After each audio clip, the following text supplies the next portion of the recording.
But it was a cool trip. I got to, friend of the show, Eric Ross, got to hang out with him for an afternoon. And we didn't have any plans. We were going to go get lunch. And then he was just like, do you want to do anything? And I was just like, honestly, whatever you want, I'm down for. And he was like, well, there's a Kusama exhibit at the Hirshhorn, which is the National Museum of Modern Art. That's like right on the mall. It's one of the Smithsonian's. And so I was like, oh, fuck yeah, I want to go see this. So I can never remember how to pronounce her first name, but she does these super cool, like, have you ever seen Meow Wolf or heard of Meow Wolf? Okay.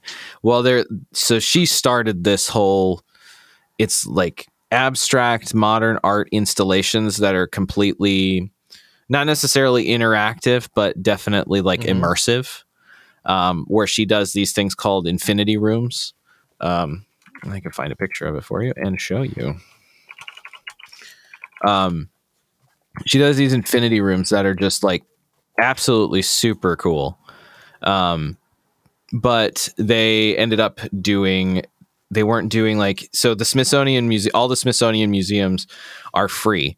You don't have to pay to go in. You can go in, see one thing and walk out. Yeah.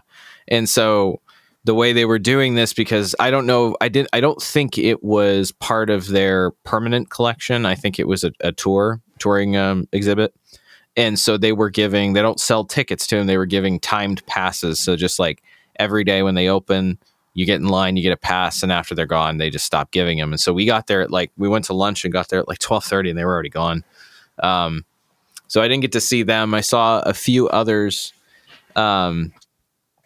There was, I can't remember his name. He's a French surrealist artist and sculptor. Starts with a D. It's listed on the Hirshhorn. My God, on the let's see. Well, I'll find it. I'll put it in the show notes. But got to see that. That was pretty cool. And then there were a few other exhibits with some very I would call it extremely academic art, where it was hit and miss, kind of cool, but also kind of looked like there was one exhibit that it was a lady who was a multimedia artist. And Eric and I were standing there, and it reminded me of, have you ever seen Rent? I've seen that. The musical. Yeah. Yeah, I can't remember the name of the character, but the one lady who does the one man show, that's just like interpretive kind of modern art stuff. I swear I was watching that. So it was okay. But then we just, walked around the Capitol, and I took some pictures and stuff, and got to go to the National Botanical Gardens, which were that was fucking cool. It was just like a series of I think 5 huge greenhouses full of every kind of plant you could imagine. It was hot as fuck though. Oh, yeah. But they had every kind of fern. They had a whole room full of orchids. It was super cool. Seems awesome. Definitely worth going to if you ever go there. I definitely want to see the Smithsonian. I want to I want to see the White House, Pentagon, do the monument loop. You got to. I haven't seen any of that shit. Everyone had that chance to do it. I had that chance worth to do it going. In high school for the civics trip, but there was a lot of fundraising and strings attached, and I just really didn't. I was like, I'm just not about that life. In my school, we had that opportunity. I think it was in 7th or 8th grade, and I had 1 year before gone for my grandfather's funeral, and so I was just like, I've been there. I don't want to go on a class field trip to DC. That sounds miserable. But the first time I was there, we went and saw the Lincoln Memorial and the Jefferson and stuff. But this time we went to the Lincoln. It was way different because this wasn't the first time I went there was 2004, I think. And so the Park Service still had money. And I remember there were park rangers all over the place, and especially in the Lincoln Memorial, it's huge. It's basically just like a huge mausoleum of sorts.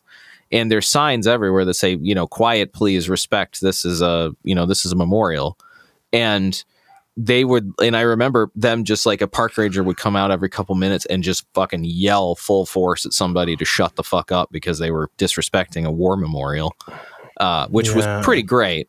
Went back this time on, so my my aunts lived in DC for like 40 some odd years now, or around DC, and we went back and there are no, I think I saw one park ranger in the whole several hours I was there walking around, because the Lincoln, Vietnam, Korean, and World War II memorials are all like right there along the reflecting pool that's right in front of the Lincoln.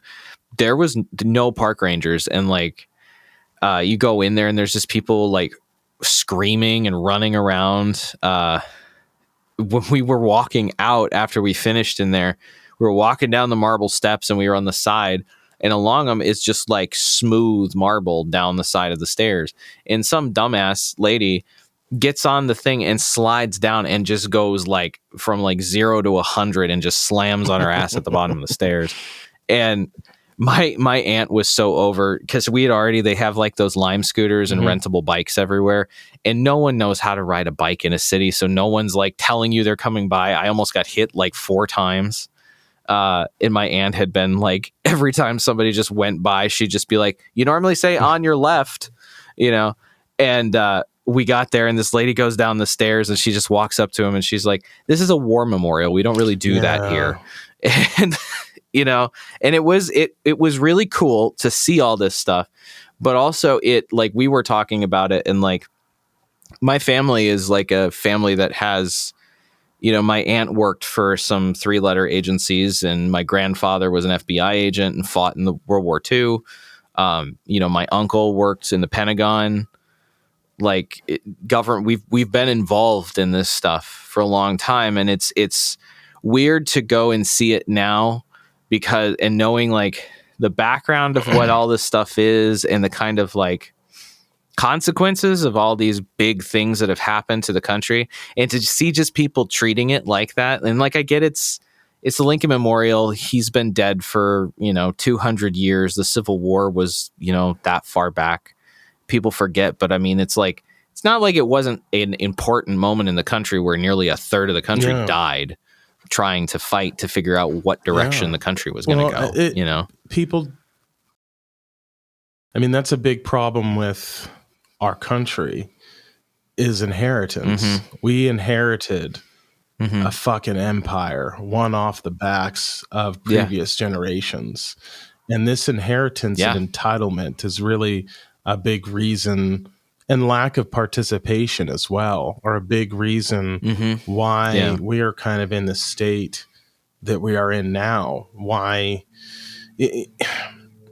it's not good. It's definitely not good. No, and it's unfortunate, because I would be, if I went to something place, and I visited memorials in Europe and whatnot, where there's just thousands of those white crosses of just look, it's wild. It's wild, the amount of dead. Yeah, it's a very like being in. So, like I said, my grandfather, we buried him in Arlington in 2004, I think. And it was weird going there again, because I was 13, 14 when we went, I think, for my grandfather's funeral. And I remember it, and being in Arlington, I didn't have the appreciation for it that I do now, being, 20 some odd years older. And it was difficult, not only for my, different age and different experiences. So it was a very obviously emotionally exhausting and emotional time. But we went back on Wednesday when we were just going around looking at all the different monuments and stuff before we flew out later that day. And it's hard. Like I tried to take a few pictures of just like, my grandfather and grandma were buried on this beautiful hill overlooking the Pentagon. It's like a really cool spot. But like, I remember when we were there, Grandpa, his gravestone was only like, maybe he's like, I think they're like 3 rows in from the road. But when we went there the first time, there was nothing past them. There was a whole third of the cemetery that is now new, from 20 years of war. And like just trying to take a very like respectful photo of just like you said, that like seeing memorials with all those crosses. Imagine that, but with just uniform white granite or white marble in every direction in perfect rows. It's a very sobering and very like heavy place. It's very beautiful, but like trying to take a picture just of something, it was so hard because I'm not joking. There was a funeral going on in every single direction. That's wild. Standing there, like when we were driving out, there was a funeral for an Air Force general that they had a riderless horse and a case on. The day of my nanny's funeral, there was another high-ranking officer funeral that had like the full honors and everything. I think we stood there for maybe like 45 minutes and you could hear like salutes going on all over the place. Gun salute or whatever it is. Yeah. Damn, yeah. 21 guns. dude. Yeah. And so like, it's, when you come in, so like if you go to if you're at a funeral, you start, so Arlington is inside. Arlington National Cemetery is one side of it. You go across a bridge over the Potomac from DC to the main gates where there's like, there's a mausoleum where it's something like if you didn't have certain accommodations or you weren't a commissioned officer, you're not eligible to be buried in the cemetery, but there's a mausoleum where you can be interred. Like your ashes can be interred, but it's like kind of one of those like celebrity kind of mausoleums they have in like big cities where it's just like a safety deposit box basically. And so like tourists can go in there and they can see that. And then there's tours that go all over the place because that's where JFK's grave and it's like the never ending flame or something. The unnamed soldier or whatever. The two. So in the Tomb of the Unknown Soldier is there as well. And it's both of those are right up the hill from the entrance. But then there is a gate, like, so you can't just go into the cemetery. You have to have passes because Arlington National Cemetery is technically contained within a joint base with all the different branches serving it.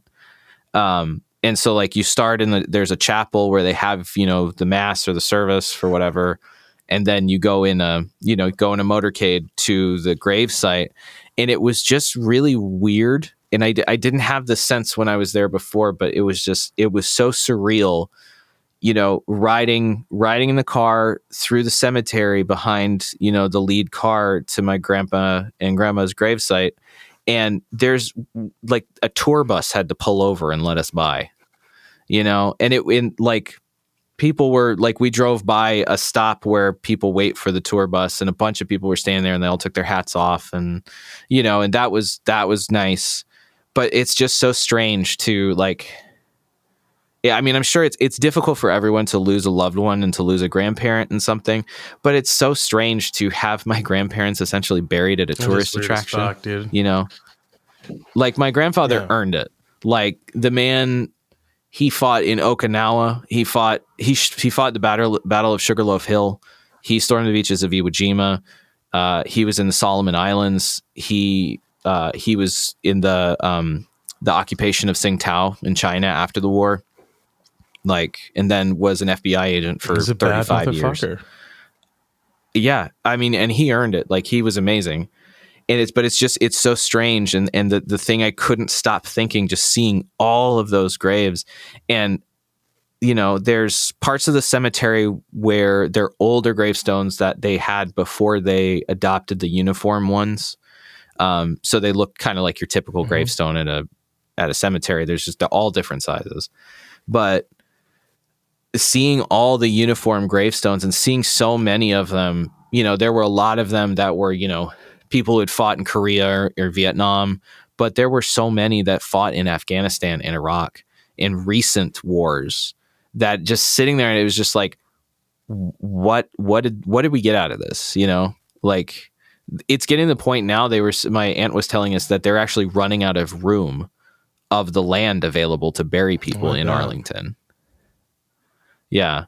That it was very surreal, but very cool. Like it's definitely an honor to be, to be able to have experienced that twice, but still just really strange to know that my grandparents are there, So how do you have to get a visitor's pass to go back and visit them? Like if you wanted to go leave flowers on the... Yeah. I mean, we had to even just to go to the funeral, we had to do a background check to get into the base. Yeah. I funny enough, my cousins flunked her background check. She got in and was able to be at the funeral, but it was funny because we had to go early so that she could go to the security office. Dude. But yeah, grandkids don't get passes, but all of the children, the direct children of whoever's buried there, all get a permanent pass. And then for mine, I'd either have to go with my aunt, or she could give me her pass, or I could call and just basically do the exact same thing I did to get in for the funeral. But then once you get in, you can drive up to the gravesite, park, and you're welcome to stay there as long as you want, which is nice.